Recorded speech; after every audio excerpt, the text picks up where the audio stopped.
What if the story of one of the most powerful countries in the world didn't begin with strength, but with uncertainty? Hello, my friends, and welcome back to Storyline History. I'm really glad you're here. Today, I want you to imagine something. A secret. A story that has been unfolding for hundreds of years. A story about a land so vast, so rich, and so full of life that people crossed entire oceans just to reach it. This is not just history. This is a journey through dreams, struggle, courage, and new beginnings. This is the story of the United States of America, how it began, and why it still matters today. So take a comfortable seat, relax, and let yourself travel back in time. And before we begin, if this is your first time here, welcome to Storyline English. This is your calm place to learn English through meaningful stories, stories that stay with you. If you enjoyed today's journey, don't forget to subscribe and leave a comment below. Tell me where you are listening from. I always enjoy hearing from you. Now, let's go back. Far back. To a time before this country even had a name. The land before America. Native peoples and their world. Long before cities, roads, or flags, there was land. Wide, beautiful, and full of life.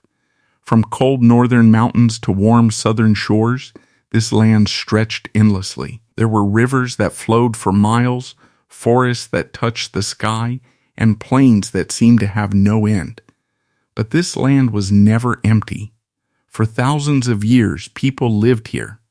They had their own languages, their own traditions, and their own deep understanding of the world around them. Today, we call them Native Americans, or indigenous peoples. There were many different groups: the Cherokee, the Sioux, the Iroquois, the Navajo, and many more. Each one unique, each one connected to the land in its own way. They understood nature, the seasons, the animals, the balance of life. To them, the land was not something to own, but something to care for, and for generations they lived in harmony with it. But far away, across a vast and dangerous ocean, something was changing. European explorers and the age of discovery. In Europe, people were becoming curious. They wanted new lands, new goods, and new opportunities. Ships were improving, maps were becoming more accurate, and explorers were willing to take great risks. In 1492, a man named Christopher Columbus sailed west from Spain. He believed he could reach Asia by traveling across the ocean. He was wrong. But what he found instead changed the course of history. He arrived in lands unknown to Europeans, meeting people who had lived there for centuries. Believing he had reached India, he called them Indians. He had not found Asia. He had opened a door. And once that door was opened, it could never be closed again. Soon, more explorers followed: Spanish, French, and eventually, the English. They all saw the same thing: a land full of opportunity. But the people already living there were never asked. And that is something we must always remember. History is never just one story. It has many sides. The English arrive, Jamestown in the first hard years. Among the European powers, England wanted to build something permanent. In 1607, a group of settlers arrived at a place they called Jamestown. They were not kings or soldiers, just ordinary people hoping for a better life. But the reality was harsh. The land was unfamiliar. Food was limited. Disease spread quickly.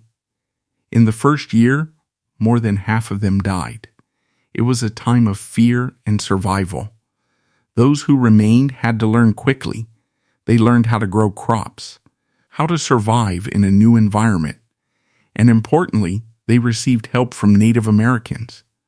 Without that help, Jamestown would not have survived. And yet, even as they were helped, the settlers continued to take more land. This is one of the difficult truths of history, a story of survival, but also of loss.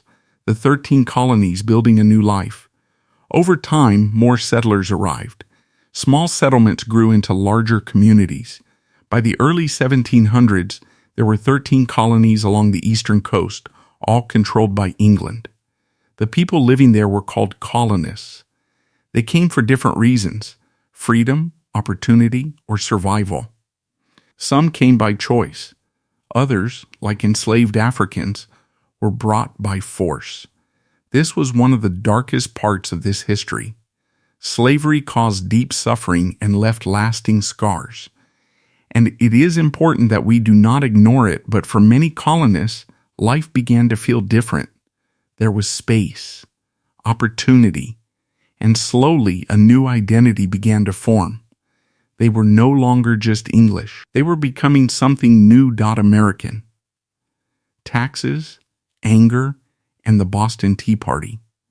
By the 1760s, tensions began to rise. England had spent a lot of money on wars and decided the colonies should help pay for them through taxes. These taxes affected everyday items like paper, glass, and tea. But the real issue was not just money. It was fairness. The colonists had no representation in the government making these decisions. No voice. No vote. So they began repeating a powerful idea: no taxation without representation. Anger grew. And in 1773, it turned into action. In Boston, colonists boarded British ships at night and threw large amounts of tea into the harbor. This event became known as the Boston Tea Party. It was more than a protest. It was a message, and it made conflict unavoidable. The Declaration of Independence and Revolution. By 1775, fighting had begun. British soldiers and colonial forces faced each other in battle. Some still hoped for peace, but others were ready for independence. In 1776, Thomas Jefferson wrote the Declaration of Independence. In it, he stated that all people are created equal and have the right to life, liberty, and the pursuit of happiness. These words became the foundation of a new nation. On July 4, 1776, the colonies declared independence. They became the United States of America, but now they had to defend that decision. George Washington and the fight for freedom. Leading this effort was George Washington. He was not perfect. He faced defeat and hardship. At times, it seemed impossible to win. During the winter at Valley Forge, soldiers suffered greatly from cold, hunger, and disease. Many did not survive. But Washington did not give up. He stayed with his army and kept them together. Slowly, things began to change. With support from France, the colonists gained strength. And in 1781, the British were defeated. The war was over. The United States had won its independence. Building a nation, constitution, and leadership. Winning the war was only the beginning. Now, the challenge was to build a country. In 1787, leaders met to create a system of government. The result was the Constitution. It created a balance of power and protected individual rights. In 1789, George Washington became the first president, and when his time ended, he stepped down peacefully. This decision set an important example for the future. Conclusion: what this story means. And so, we come to the end of this journey. The story of how the United States began is not simple. It is a story of courage and ambition, but also of injustice and struggle. It reminds us that history is not perfect, but it is honest. And it teaches us. And for you, listening, learning, growing, you are on your own journey too. Each time you listen, you are moving forward. Even if it feels slow. Even if it feels difficult. You are making progress. That is what this channel is here for. To walk with you, one story at a time. If you enjoyed this story, leave a comment and tell me your favorite part. And don't forget to subscribe for more. Until next time, keep listening, keep learning, and keep going.